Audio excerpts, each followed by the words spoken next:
over, yeah. Oh, look at this. Right behind the ring announcements. See ya. Cold beer. Hey, what up, everybody? Stevie Breach coming to you. Last year, I was able to meet one of the best wrestlers that I think there is in the wrestling industry today. Guy puts on great matches, whether it's Monday Night Raw, whether it's pay-per-view, this, that, and or the other. Dolph Ziggler. Love the guy. Freaking awesome. And this week I put up 2 videos. Top 10 wrestlers that I've ever met. Mostly just the 10 guys that were nicest to me, the coolest, told me some backstage story shit. And made me feel like, you know, some of these guys you have to pay out of pocket to meet these guys, and they were, you know, grateful that I went there to meet them. Sergeant Slaughter was such a nice guy that coming in September, I have a chance to go meet him. I've already met him twice, but he's such a nice guy. I was thinking about going to meet him for a 3rd time since he's actually doing an autograph signing here in Sacramento. I put up the bottom 5 wrestlers that I ever met. Some assholes on that list, including me. I put myself on that list in case you haven't seen that video yet, but check that one out. But Ziggler is one of the guys that I left off the top 10 only because I really didn't think about him. But when I sit down and I think about, you know, all of the guys that have been so nice to me over the past, Ziggler's one of the best. You know, this was at SummerSlam Access. It was on the Sunday session. I only went to the Sunday session now that I think about it. I've never been to a Saturday session. This will be my first one. I've been to SummerSlam Access 2010, 2011, 2012, and this will be the first trip that I went out of my way to make sure I was there on Saturday to go to both of those sessions, as well as the session that's there. Alright, just as you would think, if you've ever been to a WrestleMania Access, the SummerSlam Access, the day of the event, it is pretty much slim pickings of guys that you're going to meet there, unless you're meeting somebody in the VIP area. Very, very rarely do they put anybody out there who is going to be appearing on the show.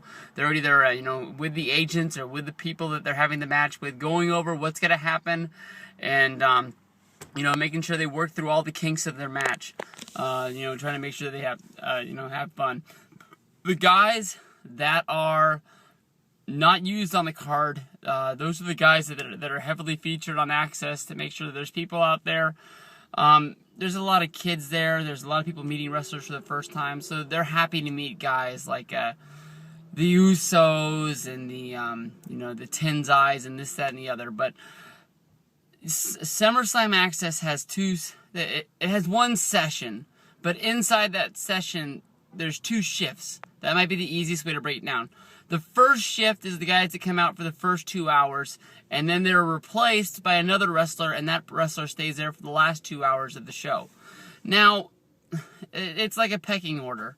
Last year, Ziggler had a match with somebody. Fuck me. He was the Money in the Bank guy, and it was really cool to meet him because he had the briefcase with him, and everybody thought that might be a show that he was actually going to cash in on, even though he held it for almost an entire year.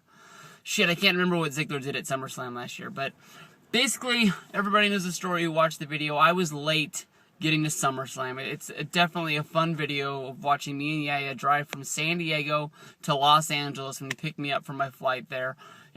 I would go out of my way to make sure that you watch that. I'll try to make sure that I put it down in the description box and link it on Twitter so you can check that out. But as also, I list all the other videos like this of meeting guys from the past, so you can, you know, maybe pick somebody on there that you haven't seen in the past and watch this. But we were late getting there, and basically, when we got in to Access, I had to go directly to meet CM Punk. Once I came out of the CM Punk line, which didn't take that long, because I pretty much went up to the front of the line, and I was one of the last 3 people to meet him. We came right out of there, met up. It was me, Above Average Muda, Kevin, Man on Fire, the Lorenzos were both there.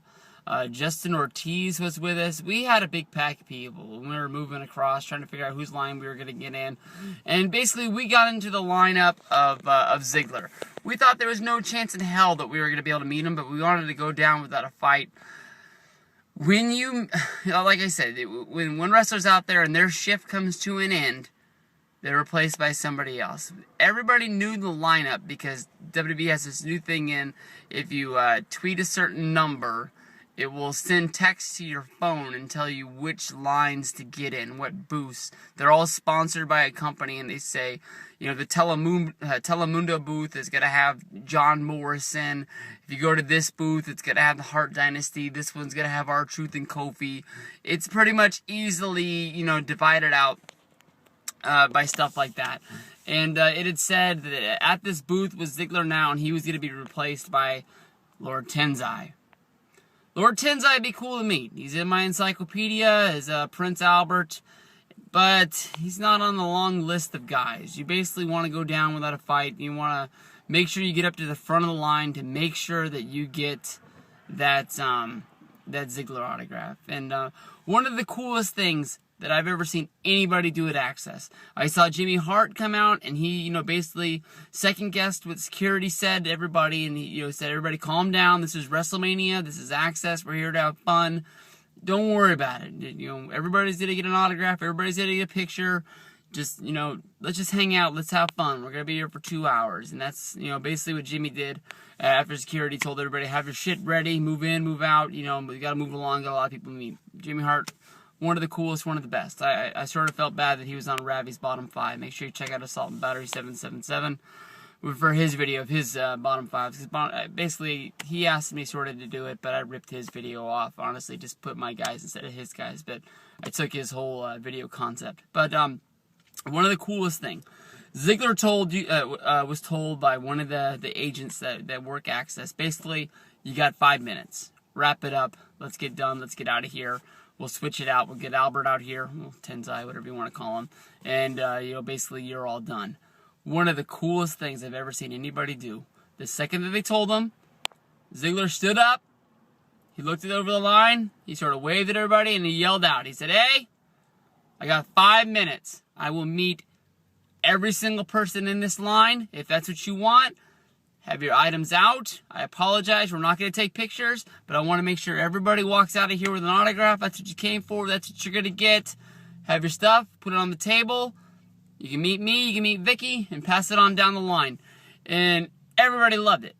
Ziggler cleared out a whole, I love it when people from like Robbie Rebel always calls it the queue. He cleared out a whole queue, a whole line, which is basically like 7 zigzags of people.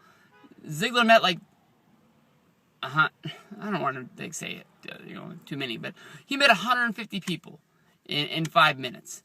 And everybody got an autograph. I'm sure some people were even able to jump in there twice. You weren't able to get a picture unless you were really quick with taking the picture, but basically, that was one of the coolest things I've ever seen any of the wrestlers do. I had him signed in my encyclopedia. For some reason, he's not in the first one. I guess he hadn't made his debut yet, but I had him signed the freaking Spirit Squad page, because that's basically all that there was for him. That'd be a good thing to get Volume 2 for, just to get a page for him. But Vicky Guerrero is right next to him. Vicky Guerrero signed the encyclopedia as well. I looked at her right in the eyes, and I said, "Vicky, you know, he might have the money in the bank, but you picked the wrong guy. You should have stuck with Swagger. Swagger's going to be the next champion. That's the guy you want to be with." And she laughed in my face.